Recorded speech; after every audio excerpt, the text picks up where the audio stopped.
Que le nom du Seigneur soit béni.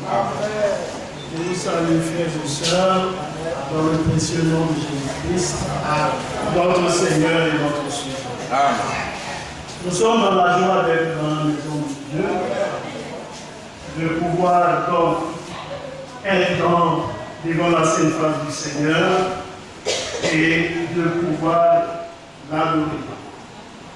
David disait, je suis dans la joie lorsqu'on me dit alors dans la maison de l'Éternel.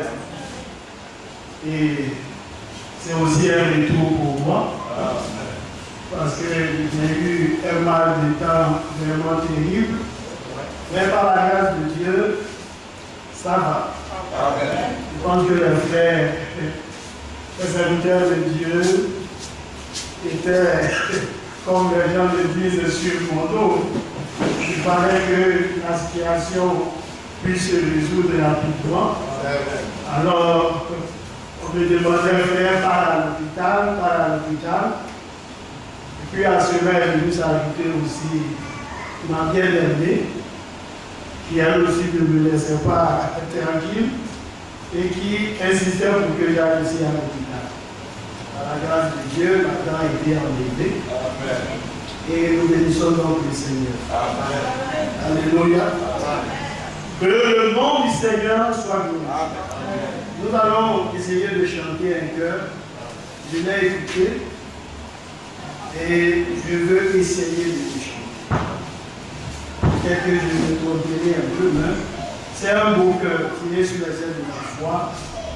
Le numéro 396. Je pense que les chants pourront apprendre ce chant et nous le faire chanter dans les prochains jours. Il me conduit douce pensée, repos pour mon âme lassée, en tout lieu son regard me suit, et par la main il me conduit. Alléluia. Il me conduit douce pensée, repos pour mon âme lassée.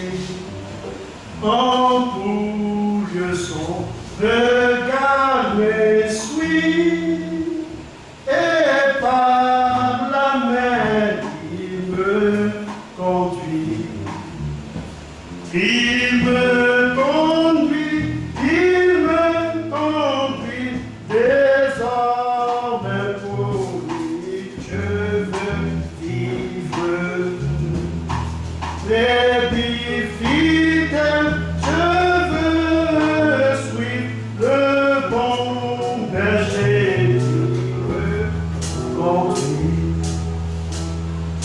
Jésus sur moi veille sans cesse dans la joie et dans la tristesse, dans le jour comme dans la nuit, pas à même me conduit. Il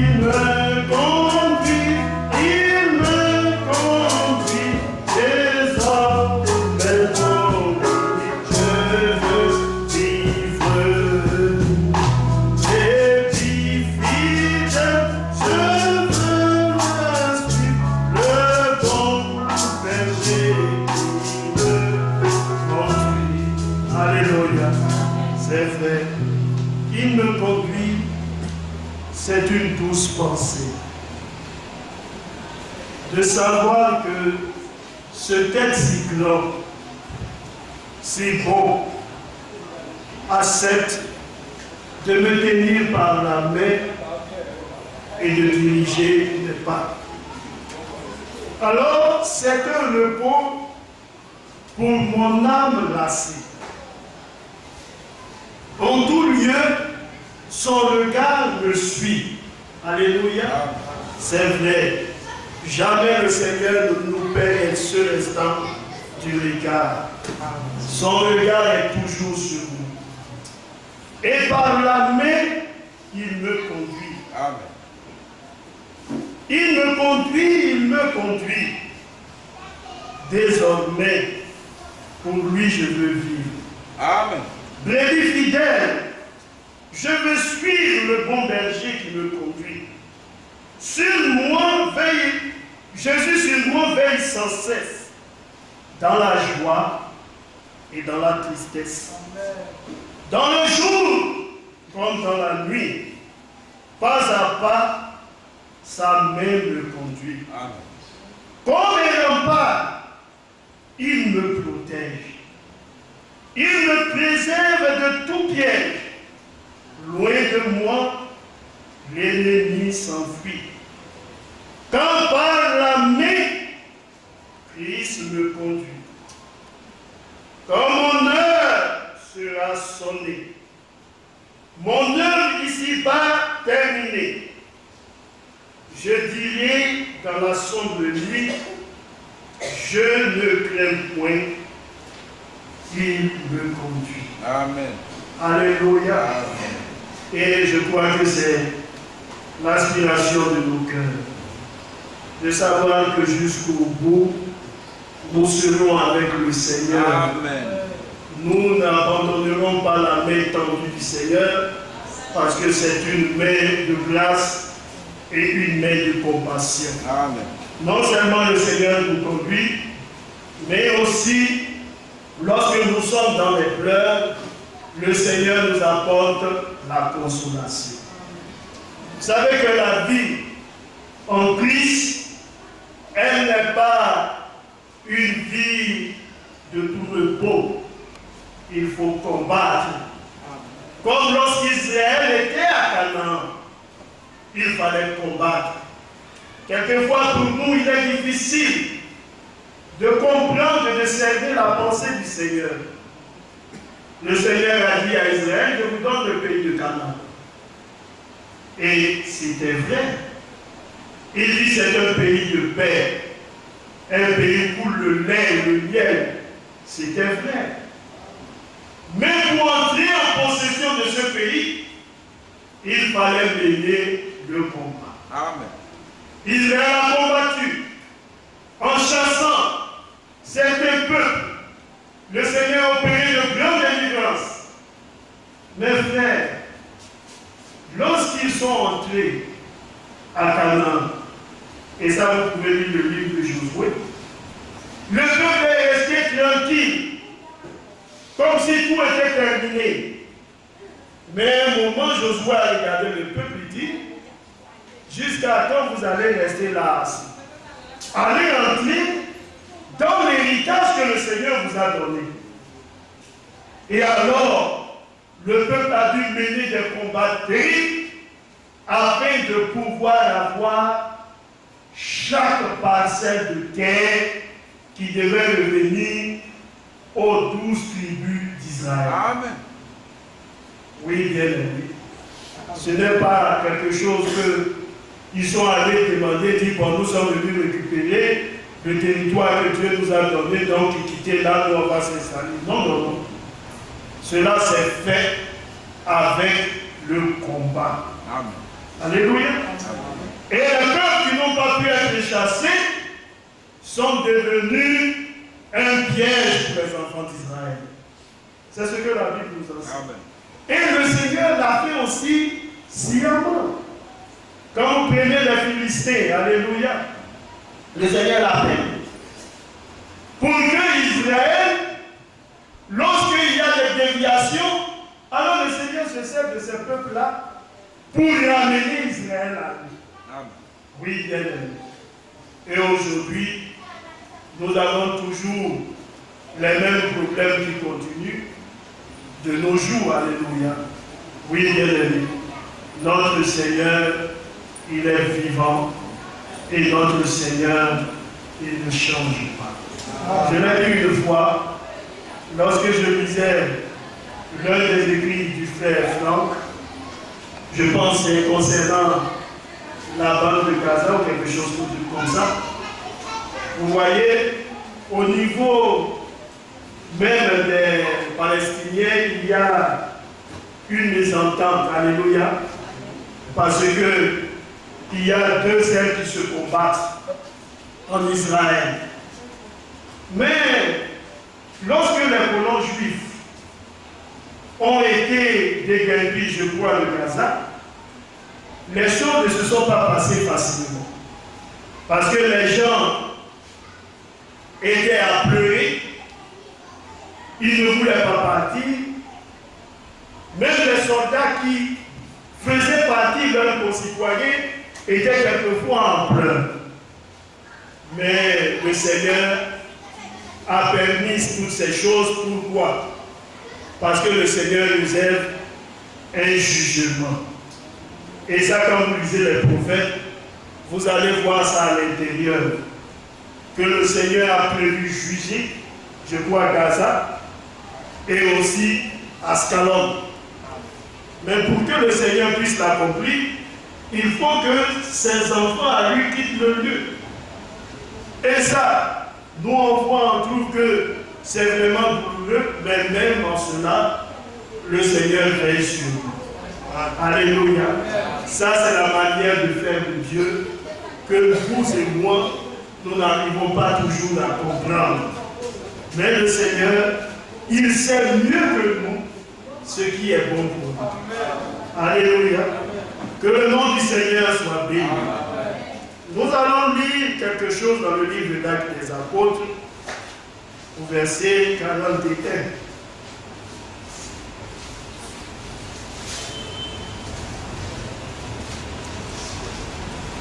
Acte 2, le verset 41 à 47. Acte 2.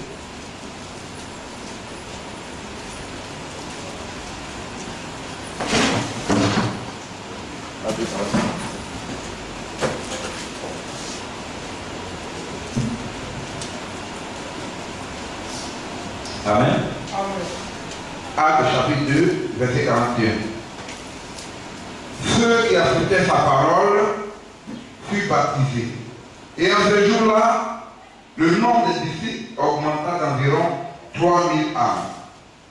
Ils persévéraient dans l'enseignement de l'apôtre, dans la communion fraternelle, dans la fraction du pain et dans les prières. La crainte s'emparait de chacun. Et il se faisait beaucoup de prodiges et de miracles par les apôtres. Tous ceux qui croyaient étaient dans un même lieu et avaient tout en commun. Ils vendaient leurs propriétés et leurs biens.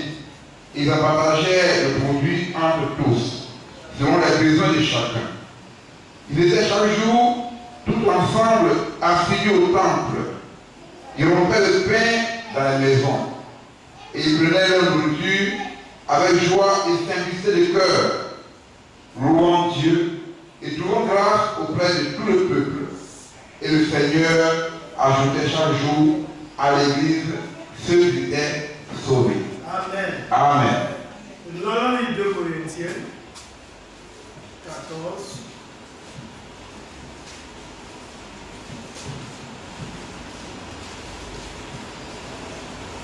Deux Corinthiens 2, verset 14. 2 Corinthiens 2. Verset 14. 2 Corinthiens 2, 14. Amen. 2 Corinthiens chapitre 2, verset 14. Grâce à Dieu, nous a fait triompher en Christ et qui répand sur nous en tout lieu l'odeur de sa connaissance. Nous sommes en effet pour Dieu le parfum de Christ, parmi ceux qui sont sauvés et parmi ceux qui périssent. Aux uns, une odeur de mort donnant la mort, aux autres, une odeur de vie donnant la vie. Et qui est suffisant pour ces choses, car nous ne falsifions point la parole de Dieu, comme font plusieurs. Mais c'est avec sincérité, mais c'est de la part de Dieu que nous parlons en Christ devant Dieu. Amen. Amen. Que le nom du Seigneur soit béni. Amen. Et que le Seigneur ajoute la bénédiction à sa parole. Amen. Alléluia. Amen. Alors nous voulons voir aujourd'hui un tout petit sujet. Et ce sujet va toujours dans le même ordre avec celui qu'a prêché le pasteur Guido Hugues lors de son intervention à la chaire. Alléluia. Alors nous allons tirer notre passage du verset 47 et je l'ai intitulé l'impact de notre foi. Alléluia. Oui, bien aimé, notre foi doit avoir un impact. L'impact n'est rien d'autre que l'effet que produit quelque chose. Alléluia. Alors, notre foi doit pouvoir être si forte qu'elle doit pouvoir marquer tous ceux qui vivent auprès de nous, dans notre environnement. Alléluia. Alors nous avons l'histoire des apôtres dans le livre d'Actes. Alléluia. C'est merveilleux de savoir que le Seigneur, au travers des Écritures, nous a donné ses paroles, afin que pour nous, croyants, parvenus au temps de la fin, nous sachions que nous ne sommes pas les premières personnes qui sont confrontées aux réalités de la vie, mais qu'il y a des personnes avant nous qui ont vécu des situations que nous aussi nous vivons aujourd'hui. Paul a dit que les souffrances de ce temps présent ne seraient être comparées à la gloire à venir qui serait manifestée en notre Seigneur Jésus-Christ. Et il dit, les mêmes souffrances que nous vivons sont opposées aussi à nos frères qui sont dans le monde. Alléluia. Alors que le croyant vit, il doit savoir une chose, qu'il n'est pas la première personne à qui certaines choses fâcheuses arrivent.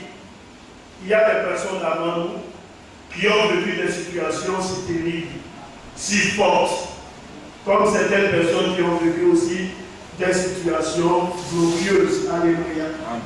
Mais nous sommes toujours reconnaissants au Seigneur. Pourquoi? Parce que le Seigneur, il est avec nous. Et lorsque vous lisez les écrits de Paul, Paul dit que notre capacité là, elle ne vient pas de nous, mais elle vient plutôt du Seigneur. De sorte à ce que, lorsque nous accomplissons une chose, nous ne devons pas penser que c'est parce que nous sommes assez forts que nous l'avons fait. Non. Mais il n'y a que le Seigneur, lui, qui le fait en nous, de sorte à ce que seule la gloire lui revient à nous. Alléluia. Et ça, nous aimons cette déclaration du livre d'Apocalypse à celui, alléluia, qui nous a lavé de nos péchés par son sang. N'est-ce pas? Qui a fait de nous un royaume des sacrificateurs, et c'est à lui qu'est destinée la gloire. Amen. Alléluia. C'est lui le Seigneur. Et non pas une quelconque personne. Alors les apôtres, la Bible nous donne le témoignage qu'ils ont marché avec le Seigneur, qu'ils l'ont suivi pas à pas, qu'ils ont reçu de sa part des instructions. Mais le Seigneur savait que les apôtres n'étaient pas prêts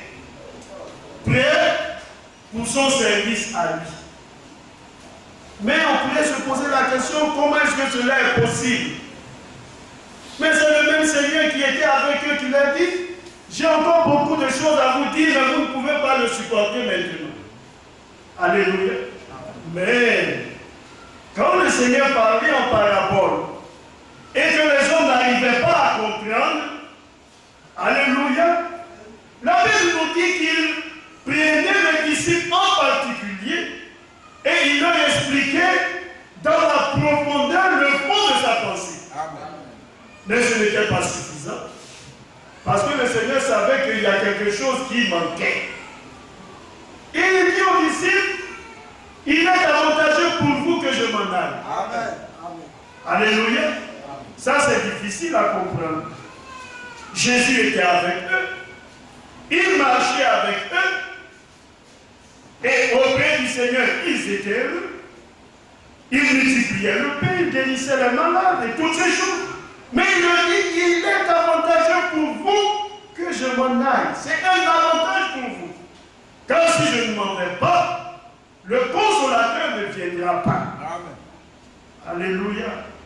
Mais il a dit, lorsqu'il sera venu, il va demeurer avec vous et il sera même en vous. Amen. Alléluia. Et là, c'est quelque chose en même temps où la présence physique du Seigneur n'y est pas. Mais en esprit, il est là. Il est dans le cœur et il continue toujours de vivre sa vie. Vous savez que dans le livre de Ésaïe, le chapitre 53, le Seigneur avait prévu prolonger ses jours au travers de l'Église. Mais comment est-ce que cela peut être possible? C'est tout simplement par le moyen de son esprit. Amen. Le Seigneur nous donne son esprit pour prolonger ses jours à lui. Et Paul pouvait dire tout simplement aux croyants que si je vis, ce n'est plus moi qui vis, mais c'est Christ qui vit en moi. Pourquoi? Parce que le Seigneur, au travers de sa personne, pouvait prolonger ses jours à lui. Alors les apôtres qui avaient marché avec le Seigneur l'avaient vu s'en aller. Ils regardaient le ciel jusqu'à ce qu'un ange ne vienne leur dire: mais hommes galiléens, pourquoi restez-vous là à regarder le ciel? C'est Jésus que vous avez vu s'en aller, viendra de la même manière. Amen. Alléluia. Il ne s'agissait plus de regarder le ciel, parce que le Seigneur était parti. Mais il y avait une promesse, c'était qu'il ne devait pas s'éloigner de Jérusalem. Il devait aller à la chambre haute et attendre que le Saint-Esprit vienne sur eux. Alléluia. Et ils avaient conscience que cet événement, cette promesse du Seigneur, était quelque chose de vital dans leur vie et dans leur cœur. Frère, le Seigneur nous dit, si nous n'avons pas son esprit, nous ne lui appartenons. Ce n'est pas quelque chose que le Seigneur a dit au hasard. Ou ce n'est pas quelque chose que le Seigneur a dit sous forme de plaisanterie. Il dit, celui qui n'a pas l'esprit de Christ ne lui appartient pas. Amen. Et nommé, Paul, poussé par l'esprit, dit au Romains que l'esprit de Dieu vient et il rend témoignage à notre esprit que nous sommes enfants de Dieu. Amen. Alléluia. Alors lorsque le Seigneur il nous regarde, ce qu'il veut, c'est de voir son esprit à l'intérieur de nos cœurs. Je lisais le prophète qui disait, il dit le baptême d'eau vous introduit dans une communion. Mais le baptême du Saint-Esprit, lui, vous introduit à l'intérieur du corps. Amen. Alléluia. Oui, bien-aimé. Alors, pour le croyant, ce qui l'importe, c'est la présence de l'Esprit de Dieu à l'intérieur de son cœur. Et les apôtres priaient. Ils attendaient cela.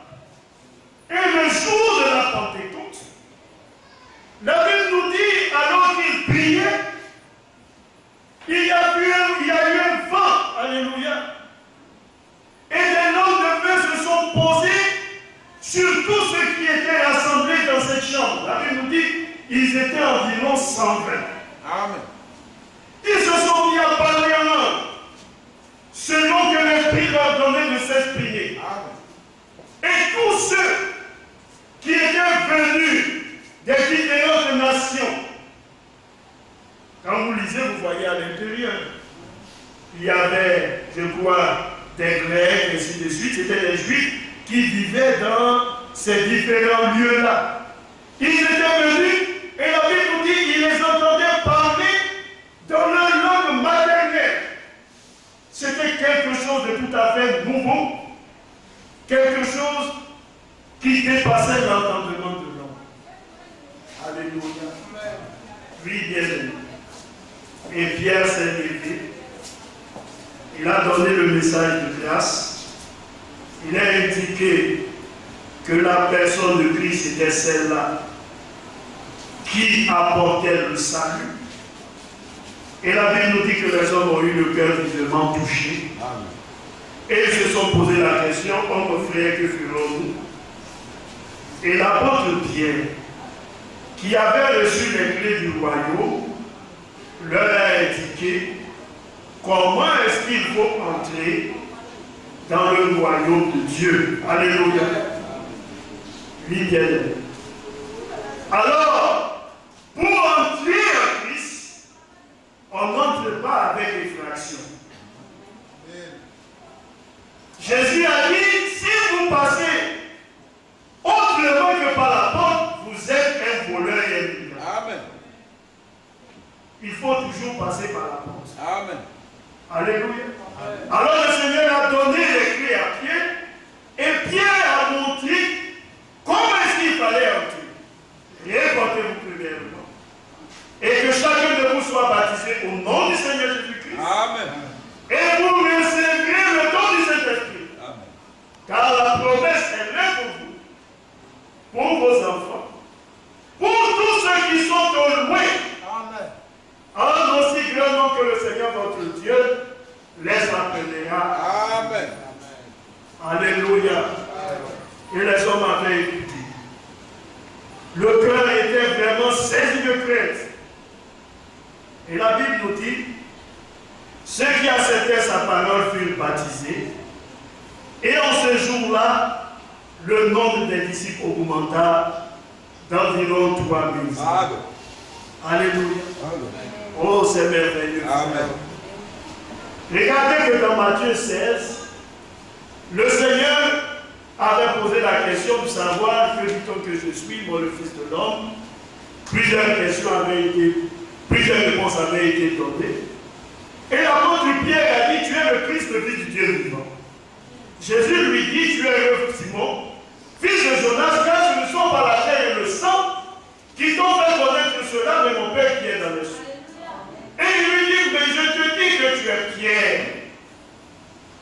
Et sur ce roc, je bâtirai mon église. Amen. Et le nom de la mort du séjour des morts ne pourront pas prévaloir sur elle. Alléluia. Amen.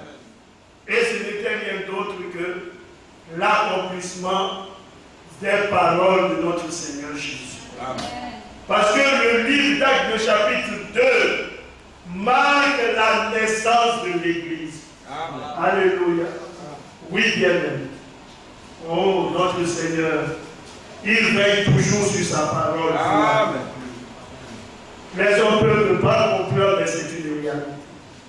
Et le Seigneur a dit, aucune puissance, aucune force du royaume des ténèbres ne pourra prévaloir, en d'autres termes, ne peut avoir le dessus sur l'Église. Amen. Voilà pourquoi nous croyons que l'Église, dans sa marche, est toujours triomphante. Amen. Et c'est ce que Paul dit dans le livre de 2 Corinthiens du chapitre 2 au verset 14.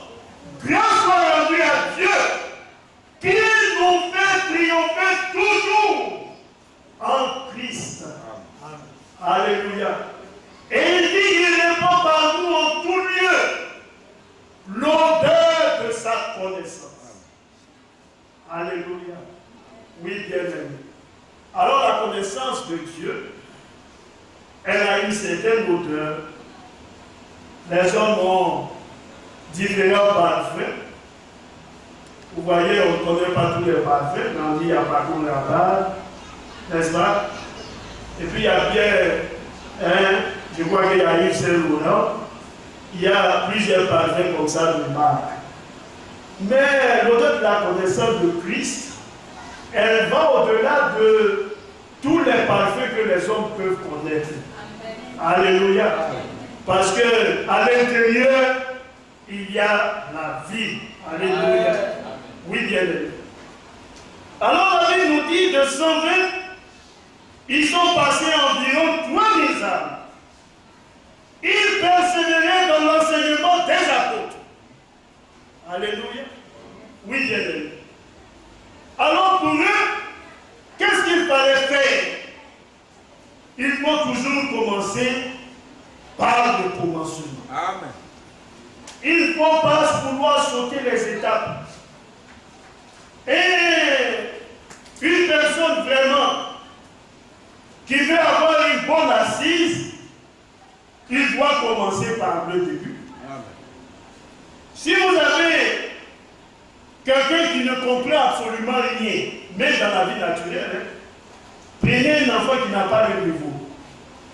Vous le prenez au CP1, il n'a pas le niveau. Bon, il ne faut pas qu'il soit recalé, vous le mettez au CP2. Ce n'est pas le fait de l'amener à sauter les classes. Parce que de CP1, vous allez l'amener au CP2, du CP2 jusqu'au CM2. Et puis au CM2, maintenant, on dit entrer en 6e. Il va échouer lamentablement. Vous savez pourquoi? Parce qu'il n'a pas le niveau. Vous pouvez l'amener en 6e, jusqu'en classe de 3e. Il va échouer à son concours de BPC. Vous l'amenez en terminale, il va échouer. Mais cependant, on dirait, c'est un élève soit de terminale, ainsi de suite, mais il n'a pas de niveau. Amen. La réalité, c'est que sa base n'est pas solide. Amen. On n'a fait que le pousser. Il avance. Et quand vous regardez à la fin ce genre d'élèves, les études finissent par devenir pour eux une corvée. Ça devient calvaire. Alléluia. Amen. Parce qu'il sait qu'il ne comprend absolument rien. Et à chaque fois qu'on lui dit prends ton livre, étudie, pour lui c'est une surcharge qu'on lui impose. Il veut s'en défaire. Pourquoi? Parce que sa base, elle a été faussée. Amen. Alléluia. Amen. Oui, bien aimé. Alors la Bible nous dit, il persévérait dans l'enseignement des apôtres. C'était la première chose à faire. Dans la communion fraternelle. Et ça c'est important. La présence des frères et des sœurs autour de nous, dans notre vie de tous les jours, elle est importante. Amen. Alléluia. Amen. Vous savez comment le Seigneur a qualifié l'Église? Quand il regarde l'Église, il dit, nous sommes plusieurs, n'est-ce pas? Mais cependant, de la multitude, le Seigneur nous conduit à l'unité.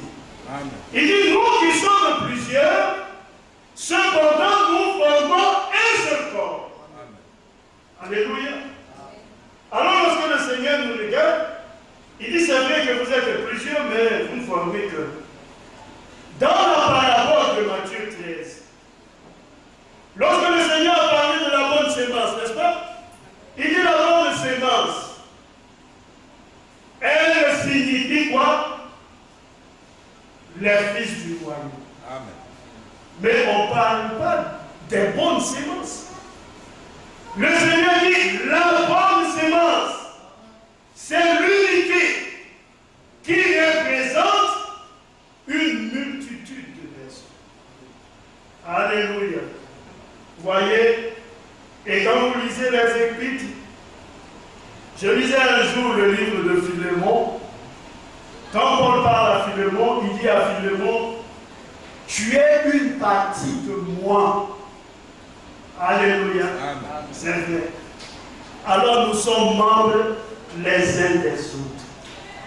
Et c'est merveilleux. Ça s'appelle la communion fraternelle. Amen. Parce que vous et moi, nous sommes frères et sœurs dans le Seigneur Jésus-Christ. Alléluia. Amen. Et on ne peut pas enlever ce fait-là. Alléluia. Oui, bien aimé. Remarquez que le départ de l'Église dans le Seigneur, quand bien même ce sont des individus qui partent, mais lorsque l'événement là sort, c'est l'Église dans, vous voyez, sa forme complète, c'est-à-dire les élus du Seigneur qui partent. Il n'y aura pas un élu qui restera. Amen. Mais tous partiront. Alléluia. N'est-ce pas, frère, que c'est merveilleux? Alors la Bible dit dans la communion fraternelle, vous voyez, ils ont persévéré. Il faut persévérer. Et c'est important. Je l'ai dit une fois ou plusieurs fois, persévérer signifie qu'il y a des épreuves. Persévérer signifie qu'il y a des obstacles. Persévérer signifie qu'il y a des embûches. Mais il faut persévérer. Amen. Quand tout va bien et tout est facile, on n'emploie pas persévérer. Pourquoi persévérer? On dit qu'il faut persévérer. Alors que tout est facile, tout coule. Mais quand on dit persévérer, c'est parce qu'on est conscient qu'il y a des obstacles. N'est-ce pas? Romains nous dit, il réserve la vie éternelle à tous ceux qui, par la persévérance, à bien faire, recherchent la vie, l'immortalité, l'incorruptibilité. Alléluia. Amen. Alors il persévérait, non seulement dans l'enseignement des apôtres, dans la communion fraternelle, dans la fraction du pain. Alléluia. Et c'est bien de savoir cela.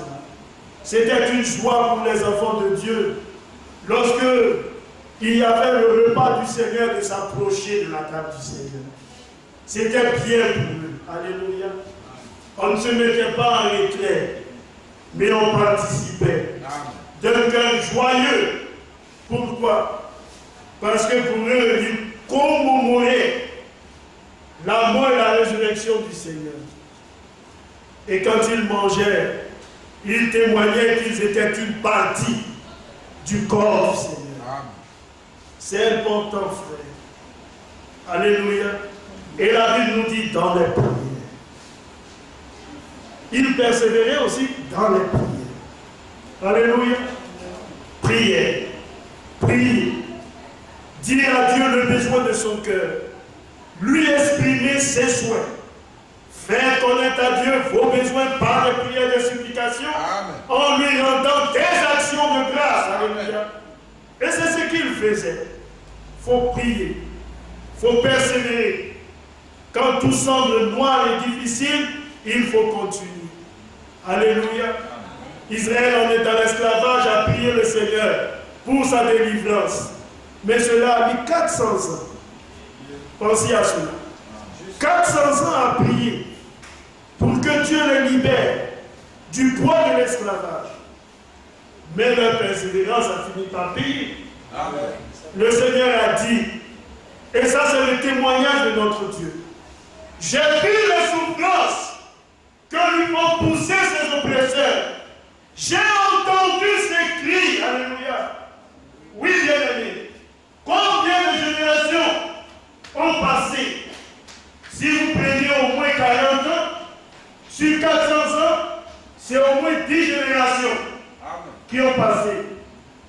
Les pères sont venus, ils sont décédés. Les fils sont venus, ils sont aussi morts, ainsi de suite. Jusqu'à ce que.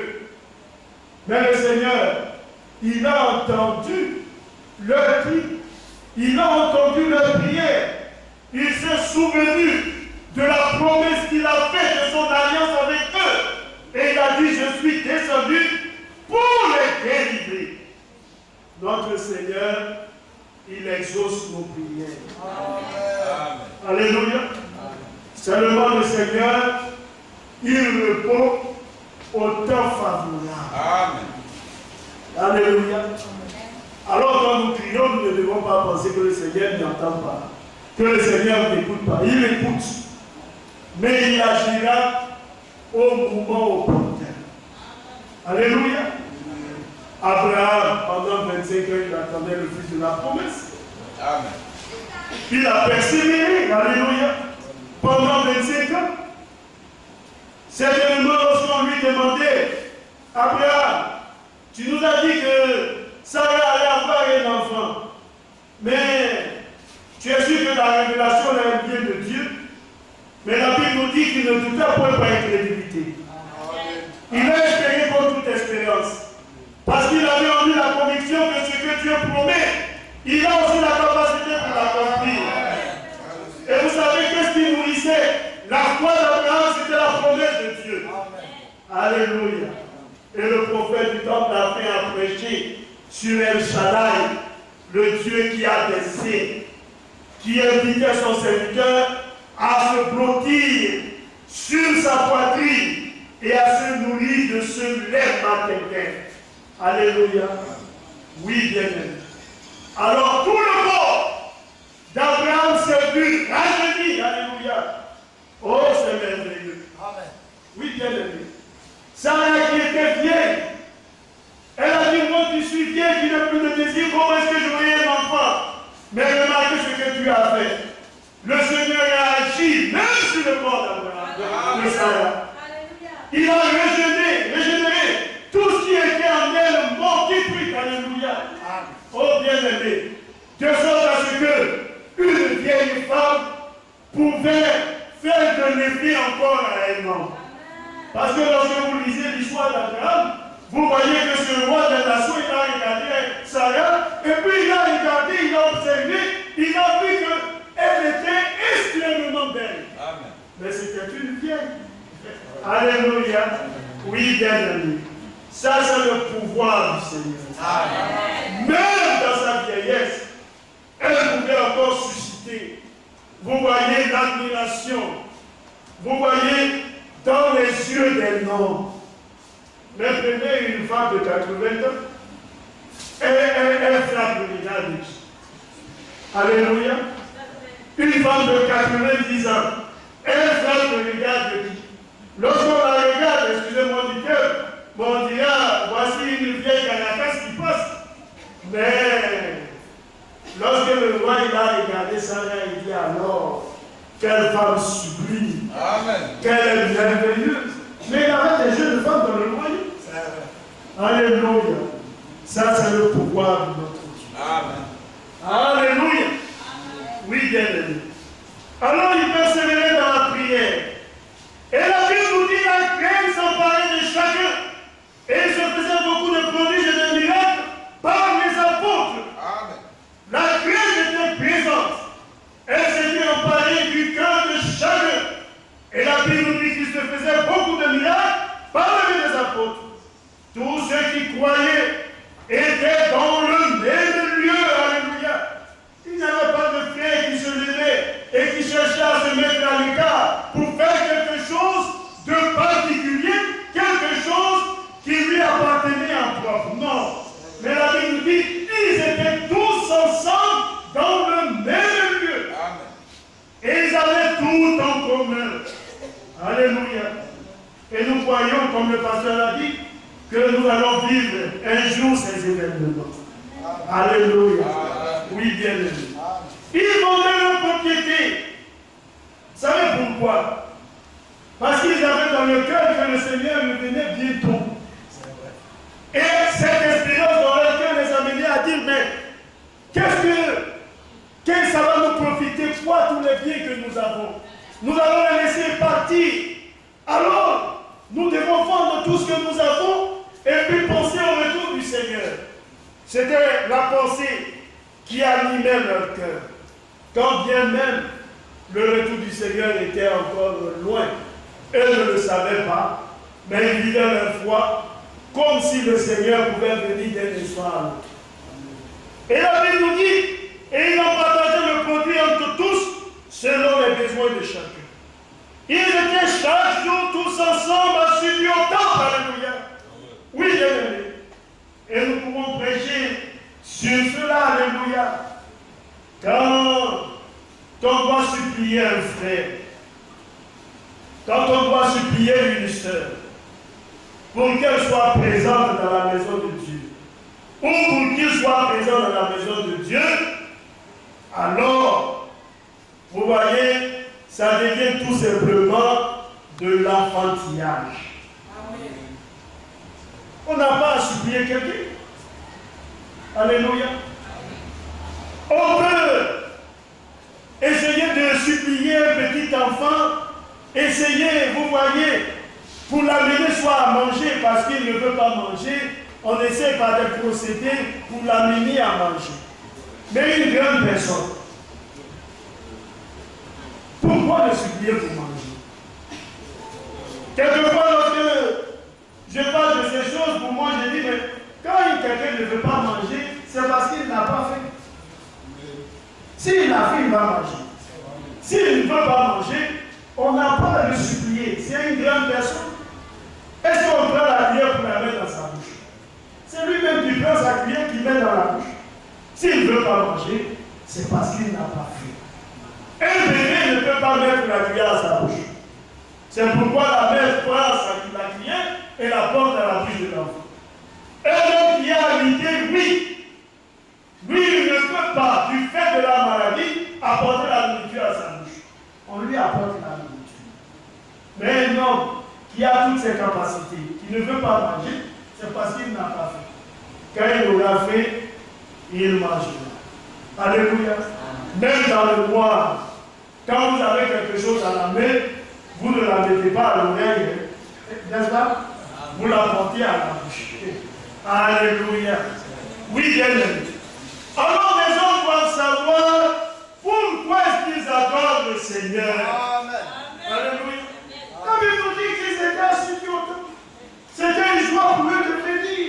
On ne suppliait personne. Parce qu'ils savaient que là, c'était l'instruction qu'ils recevaient de la part du Seigneur. Vous voyez, si vous lisez le livre d'Hébreux, la Bible nous dit n'abandonnez pas vos assemblées comme c'est de la coutume pour quelques-uns. Alléluia. C'est vrai, frère. On ne doit pas supplier un frère, supplier une soeur, pour lui dire s'il te plaît, il faut venir à l'église, il faut venir écouter la parole de Dieu, il faut venir pour faire ceci, il faut venir pour faire cela. Non, frère. C'est dommage. Mais le jour où tu seras assis avec le Seigneur dans la félicité, est-ce que c'est quelqu'un d'autre qui sera assis à ta place? C'est toi. Alléluia. Amen. Et le Seigneur a été clair, il dit, lui il est dans le ciel, nous sommes sur la terre.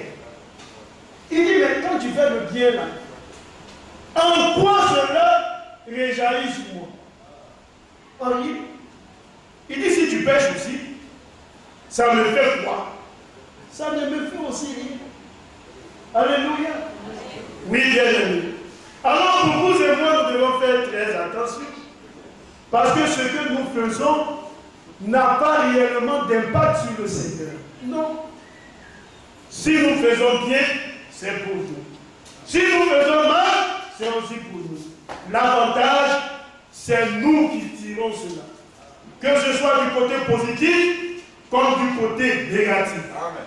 C'est pourquoi quand le Seigneur il nous regarde, vous voyez, vous prenez le petit enfant, votre enfant, parce que vous lui faites des reproches, vous voulez son bien, il ne comprend pas et puis il se met à l'écart, il dit, bon, moi-même j'ai décidé, je n'irai plus à l'école. Oui. À l'instant, pour lui, il vous fait mal. Parce que, vous en tant que père, votre désir, c'est de l'amener à être quelqu'un de bien dans la société. Qu'il puisse demain travailler, avoir un revenu qui va lui permettre de pouvoir se prendre en charge sa petite famille. Lui, il n'a pas regardé loin, il a regardé tout près. Il dit, quand je lui ai dit, je ne vais plus à l'école, ça va lui faire mal. Il va voir, et puis il ne va plus à l'école. Très bien. Le père travaille, il apporte la nourriture, il mange, il pense que la vie, ça s'arrête là. Et puis demain, le père fait quoi? Le père part à la retraite. C'est en ce moment que la réalité commence pour lui. Frère bien-aimé, il continue toujours de vivre. Et à un certain moment, qu'est-ce qui se passe? Il se rend compte que ce que le père faisait autrefois, le père n'arrive plus à le faire. Il se rend compte que ses besoins en lui, ce n'est plus son père qui fera face à cela, mais c'est lui-même. Mais il est dépourvu de moyens. C'est en ce moment-là qu'il se projette dans le passé. Il s'assoit et puis il commence à réfléchir sur le jour où la folie l'a visité et il a pris la décision de ne plus aller à l'école. Il se dit, si je savais Si on pouvait revenir encore en arrière, je n'aurais pas peur de les dire, mais c'est trop tard. La vie est déjà avancée, c'est fini. Il ne peut plus rattraper ça. Alléluia. Alors pour nous, nous ne devons pas nous comporter comme ce genre d'enfant. Alléluia. Quand nous adorons Dieu, nous devons l'adorer de la bonne manière. Regardez que même Paul dans le livre de Corinthiens, il dit, parce qu'à cause des jours mauvais, même pour ceux qui vivent dans le foyer, ils doivent vivre comme si réellement ils étaient, vous voyez, ils vivaient seuls. Alléluia. Oui, bien aimé. Alors, la femme, elle ne peut pas vous influer négativement. Quand vous savez vous partez, vous restez sur la terre. Il en est de même de la femme. Son mari ne peut pas l'influencer pour rester sur la terre quand elle sait où elle s'en va. Alléluia. C'est le même Seigneur qui a dit de deux personnes qui seront sur un même lit, une sera prise et l'autre laissée. Alléluia. Mais deux personnes sur un lit, ça peut être deux frères, ça peut être deux sœurs, ça peut être un couple. Alléluia. Oui, bien aimé. Tout est possible. Alors, pour nous, nous devons faire attention et adorer Dieu de la bonne manière. La Bible dit, ils étaient chaque jour tous ensemble assis au temple, ils rompaient le pain dans leur maison et prenaient leur nourriture avec joie et simplicité de cœur. C'est ce que nous devons faire. Un frère qui est compliqué, il finit par polluer l'atmosphère tout autour de lui. Amen. Alléluia. La Bible nous dit simplicité de cœur. On doit être simple. Quand quelqu'un est compliqué, on a du mal à s'approcher de lui. Parce que la moindre petite chose qui ne peut pas créer de problème, créerait un problème avec lui. Alors, la Bible dit simplicité de cœur. Il faut être simple. Il faut prendre les choses simplement. Sans difficulté. Alléluia. Vous voyez, quand quelqu'un est remarqué dans une certaine habitude, et que quelque chose se passe, tout simplement, lui la même, c'est trop compliqué. Vous voyez, et quand on est, la Bible nous dit la renommée de l'homme là, c'est plus que le parfait, n'est-ce pas? La renommée de quelqu'un. Quand on tombe seulement son nom, celui qui écoute, il dit, ah, ça c'est le querelle. Vous voyez, c'est ça les noms. Il suffit d'entendre son nom, en même temps on dit celui-là, c'est le madame. Ou on entend son nom, on dit, oh, celui-là, c'est lui qui raconte tous les rapports dans la vie. Pourquoi? C'est la mauvaise raison. La Bible dit simplicité de cœur. Et la Bible dit, louons Dieu et trouvons grâce auprès de tout le peuple. Alléluia. C'est toute une attitude qui marquait tous ceux qui se trouvaient autour d'eux. Alléluia. Et cela, auprès de qui ces chrétiens trouvaient grâce, mais la Bible dit que c'était des gens du peuple. Même le païen, il te regarde et il dit, quand bien même il n'est pas d'accord avec ta foi, mais il dit, dans cet individu-là, on peut témoigner que quelque chose s'est passé. Amen. Alléluia. Et le Seigneur a ajouté chaque jour à l'église ceux qui étaient sauvés. Amen. C'est en ce moment que le païen, quand il te regarde, il observe, alors il y a une certaine attirance, un certain impact. Alléluia. Et alors, il est poussé à devenir un chrétien, un croyant comme toi. Amen. Alléluia. Oui, bien-aimé, que le nom du Seigneur soit. Amen. Si le Seigneur le peut permettre, une prochaine fois, nous allons essayer de continuer. Amen. Dieu nous bénisse. Amen.